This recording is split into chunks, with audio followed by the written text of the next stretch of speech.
My group project partners thought they could get away with it. They thought they could bully me, mock me, and do zero work, all while counting on me to carry them to a good grade. Why? Because I was the smart girl who always had her act together. They figured I was an easy target. But they didn't count on one thing. I had a secret. A second, hidden slideshow, carefully put together and ready for presentation day. They wanted me to do all the work? Fine. I would. But I was going to make sure they got the grade they truly deserved. And in the process, I was going to serve up a perfect, delicious, and unforgettable dose of academic justice. Have you ever been stuck in a group project that felt more like a solo mission? Where you're pulling all the weight while your partners have basically gone missing. Now imagine on top of that, one of your group members is the person who has made your school life a living nightmare for the past year. That was my reality. They thought they had me backed into a corner. But in that corner, I wasn't panicking. I was planning. And the plan I came up with didn't just save my grade. It took apart a bully piece by piece in front of the entire class, using nothing but his own arrogance and the rules of the assignment against him. So, let me set the stage. My name is Maya. Throughout high school, I've been the quiet, organized, maybe slightly intense student. I am neurodivergent, which for me means when I'm interested in something, I don't just learn it. I get completely absorbed by it. I love that feeling of deep focus, the thrill of finding some obscure detail that connects everything. It is like a superpower for research. The flip side is that the chaotic world of high school social dynamics can feel like trying to solve an equation with no numbers. It is confusing and, honestly, exhausting. I often miss social cues, and my direct way of speaking can be misunderstood. This mix of being academically driven and socially awkward made me a prime target for a certain type of person. That person was Kevin. Kevin was the kind of bully who operated with a smirk and a backhanded compliment. He wasn't a shove you into lockers kind of guy. He was worse. He'd use his words like tiny, sharp knives, making jokes at my expense that were just cruel enough to hurt, but disguised enough that if I reacted, I was the one being too sensitive. He'd mimic the way I'd get excited and talk fast about a topic, or comment on how I organized my notes, basically framing my neurodivergent traits as something freakish and weird. And he always had an audience of friends who just egged him on. This all came to a head in Mr. Harrison's 11th grade history class. Mr. Harrison was one of those legendary teachers, incredibly passionate and fair, but with seriously high standards. He didn't put up with laziness, and his final project was notorious. It was a huge group presentation that made up a staggering 40% of our final grade. This wasn't just another assignment. This was the mountain we had to climb to pass. The day he announced the groups, I felt that familiar knot of anxiety in my stomach. He had this method of pairing students he thought would balance each other out. I was just praying for a decent team. I heard my name Maya and held my breath. And then the universe decided to play a cruel joke. We'll be working with Jessica, Chloe, and Kevin. My heart didn't just sink, it hit the floor. I looked over at them. Jessica and Chloe, Kevin's loyal followers, exchanged a look of pure relief. Their nightmare of having to actually work was over. They had the group's designated workhorse. And Kevin, he looked right at me. A slow, triumphant smirk spread across his face. It was the look of a predator who had just cornered his favorite prey. He knew, and I knew, that he had just been handed a golden opportunity to make my life miserable for the next 3 weeks, all while getting a good grade out of it. The dread was so thick, I could barely breathe. This wasn't a group project. It was my worst-case scenario. Our first meeting was in the library the next day, and I use the term meeting very loosely. It was more like a scheduled session of me being ignored. I came prepared, of course. My notebook was open, filled with potential topics, a color-coded timeline, and a few research questions. The topic Mr. Harrison had given us was, I'll admit, a bit dry. The development and impact of urban waste disposal systems in 1930s America. I saw the potential for a really interesting story about public health and the Great Depression. They just saw a bunch of boring words. I sat down and tried to start. Okay, so I was thinking we could divide the work into four parts: the technology, the economic impact, the public health campaigns, and a case study of a city like New York. Kevin leaned back, crossed his arms, and let out a huge, exaggerated sigh. Waste disposal? Seriously, who cares about 1930s garbage? This is so boring. Jessica and Chloe giggled right on cue. Chloe was scrolling through Instagram, and Jessica was filing her nails, occasionally looking up to nod at whatever Kevin said.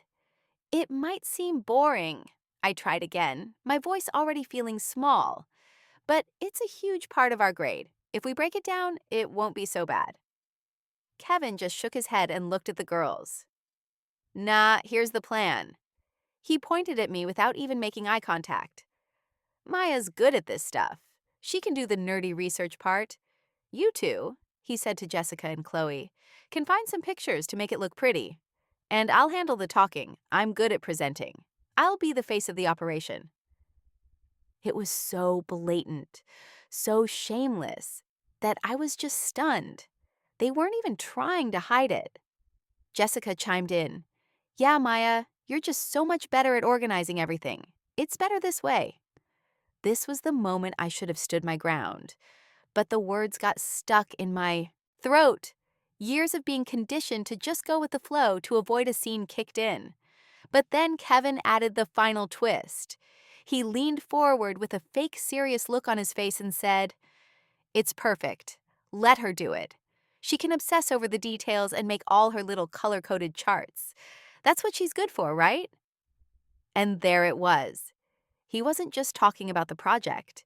He was taking a direct shot at how my brain works and framing it as a tool for his convenience. The girls snickered. In that instant, something inside me snapped. It was quiet and cold. I realized trying to reason with them was pointless. They didn't see me as a person.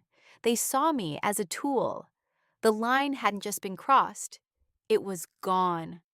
I closed my notebook. Fine, I said, my voice dangerously level. I'll handle the research. But as I looked at his smug face, a new thought started to form. Fine, I'll do the work, all of it, but you will not get the credit. The next 2 weeks were an exercise in pure frustration. I created a shared Google Doc, laying out the whole project. I invited them. No one opened it. I started a group chat. Every message I sent, every question I asked was met with silence. My phone showed seen by Kevin, seen by Jessica, seen by Chloe, but never a reply.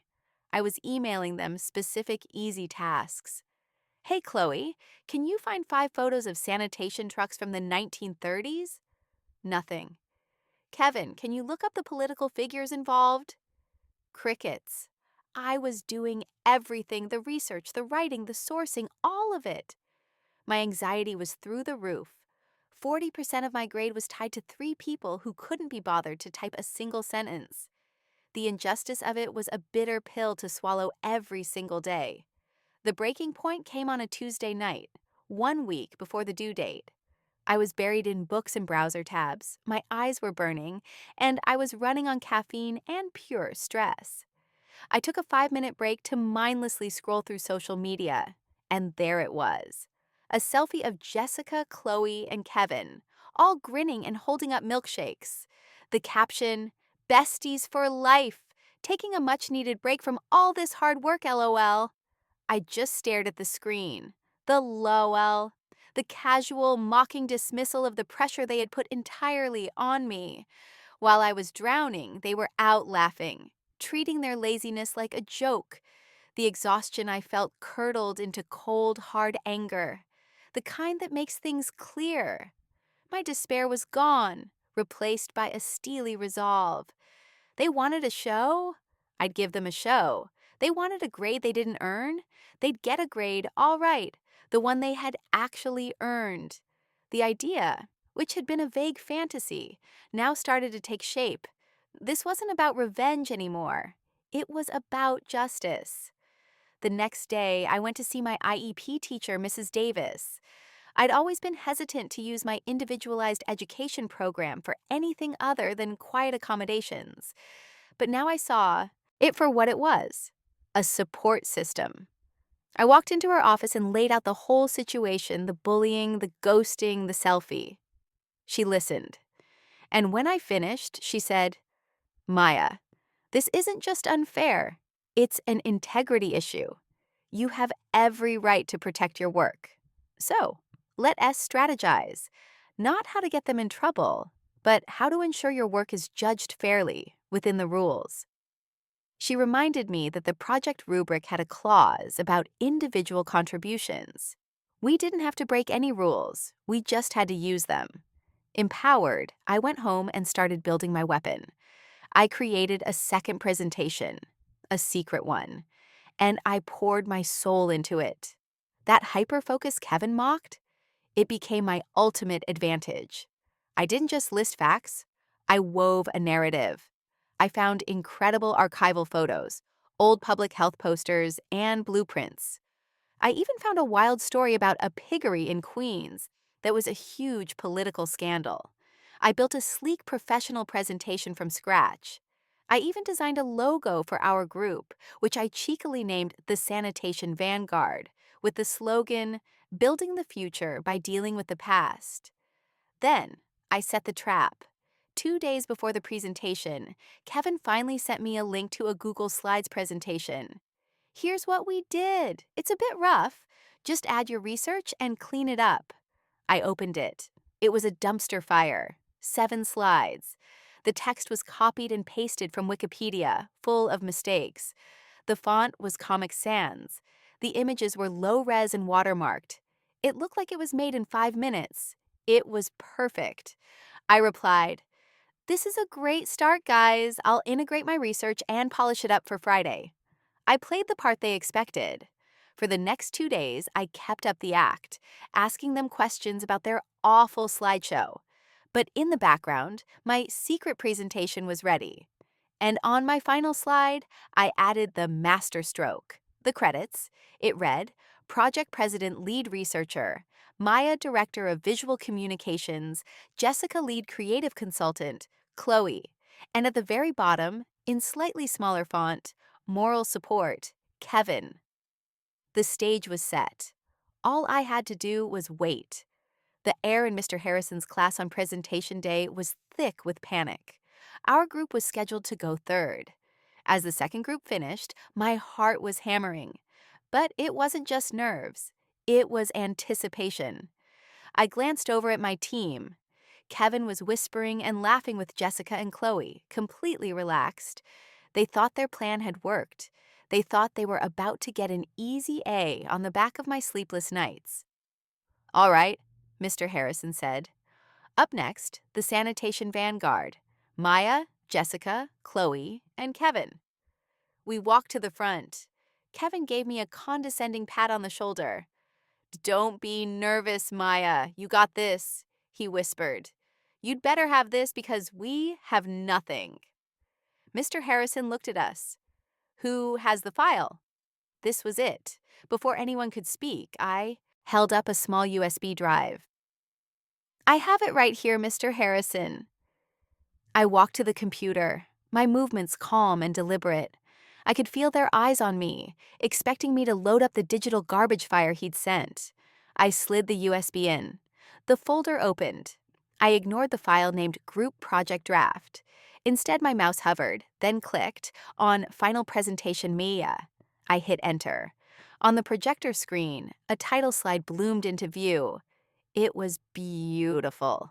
A sepia-tone photo of a 1930s New York street with elegant text. Sanitary Revolutions, Navigating Waste Disposal in 1930s America. Below it was our team name and my slogan. I heard a sharp whispered, "What is this?" from Kevin. I didn't turn around. I just took a deep breath and faced the class. "Good morning," I began, my voice clear and steady. For the past 3 weeks, we've been researching the pivotal, yet often overlooked role that sanitation played in shaping the American city during the Great Depression. I was in my element. I clicked through the first few slides, explaining the context, the challenges, the politics. I was passionate, and I knew my stuff inside and out. Out of the corner of my eye, I could see the looks of dawning horror on their faces. This wasn't the presentation they'd made. This was my work. Then I got to the slide I'd been waiting for. Of course, a project this big requires a dedicated team, and I want to acknowledge the specific roles each member played, I said, turning to face them with a polite professional smile. I served as the project president and lead researcher. I gave a small nod. Jessica was our director of visual communications, and Chloe was our lead creative consultant. I nodded to each of them. Their faces were a mix of shock and total mortification. They knew what was happening. And finally, I said, pausing for effect, providing invaluable encouragement from the sidelines, was Kevin, who served in the crucial role of moral support. A few kids in the class snickered. Kevin's face turned a deep, blotchy red. His friends, who usually laughed at his jokes, were now trying not to laugh at him. But I wasn't done. And now, to take us through a detailed analysis of the economic policy surrounding the Public Works Administration, our moral support Kevin will present the next slide. I clicked the remote. On screen appeared the most complex, text-heavy, jargon-filled slide in the entire presentation. It was a solid block of text about legislation, economic figures, and manufacturing companies. No pictures, no easy bullet points. Just a wall of information I had spent hours putting together. I held the remote out to him. Kevin. He just stood there frozen. The whole class was staring. He stumbled forward, looking at the screen with wide, panicked eyes. He started to speak, his voice cracking. Uh, so the sanitary revolutions were impacted by the... He couldn't pronounce half the words. He was stammering, mixing up dates, misreading policies. His usual cocky attitude had completely evaporated, replaced by raw, unfiltered humiliation. He was exposed, a fraud, flailing in front of the very audience he loved so much. It was academic justice, served cold. If you've ever felt that pure satisfaction of seeing a bully get exactly what they deserve, do me a favor and hit that like button. It's the digital equivalent of a standing ovation. And while you're at it, click subscribe for more stories, because the world is full of people who need to be put in their place. When Kevin finally finished butchering the slide, an awkward silence hung in the air. I stepped back up, smoothly finished the presentation, and when I was done, the class and even Mr. Harrison broke into genuine applause. As we walked back to our seats, Kevin grabbed my arm, his face twisted with rage. "What was that? You made me look like an idiot," he hissed. I pulled my arm away, my calm unshaken. I looked him right in the eye, something I rarely did, and said, "I presented the work that was done. You were introduced based on what you actually contributed. It seemed accurate." Then I walked back to my seat, leaving him standing there, speechless. After class, Mr. Harrison asked me to stay behind. I felt a flicker of worry that my plan had backfired. "Maya, that was an exceptional presentation," he started. "Truly university-level work. But I couldn't help but notice a discrepancy in the team's performance." He looked at me. "Just out of curiosity, was there another version of this presentation?" I took a breath. "Yes, sir, there was." I opened my laptop and pulled up the file Kevin had sent me, all 7 ugly, inaccurate, Comic Sans-filled slides. I didn't have to say a word. The contrast was more damning than anything I could say. He just nodded slowly, a look of understanding on his face. A week later, the final grades were posted. I logged into the school portal, my hands shaking a little. I clicked on history. Next to my name was a grade that made my heart soar, a 100 on the project. Mr. Harrison had graded me on the work I submitted. Out of morbid curiosity, I wondered about the others. I didn't have to wonder for long. Later that day, I overheard Jessica and Chloe complaining in the hallway. Mr. Harrison, being a fair man, had sent them an email explaining that their grade would be based on the work they demonstrably contributed the initial 7-slide draft. They all failed. Not just the project, but the entire class. That 40% was enough to tank their GPA for the semester. The social fallout was immediate. The story of how Kevin, the big shot, was humiliated by the quiet girl he bullied spread like wildfire. Being publicly outed as both a bully and incompetent was social poison. His power, which was built on unearned confidence, crumbled. For the rest of the year, he didn't just leave me alone. He actively avoided me. The dynamic had permanently shifted. I wasn't his target anymore. I was the girl who had beaten him at his own game. Looking back, that project was more than just about getting revenge. It was a turning point. For so long, I had let people like Kevin make me feel like my neurodivergence, my intensity, my focus, my different way of seeing the world was a weakness. But in the end, it was my greatest strength. I used my ability to focus, to get lost in a topic, and to organize information to not only create something I was proud of, but to stand up for myself in a way I never thought possible.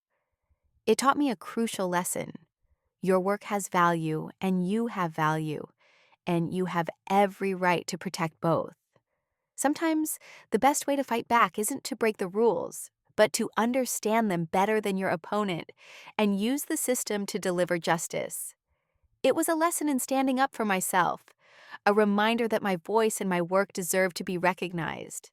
And let's be honest, watching my bully's face as he was introduced as moral support was a satisfaction I will cherish for the rest of my life. So now I have to ask you, what's the worst group project you've ever had to deal with? Let me know in the comments below. I want to hear all your stories of academic survival and sweet, sweet justice.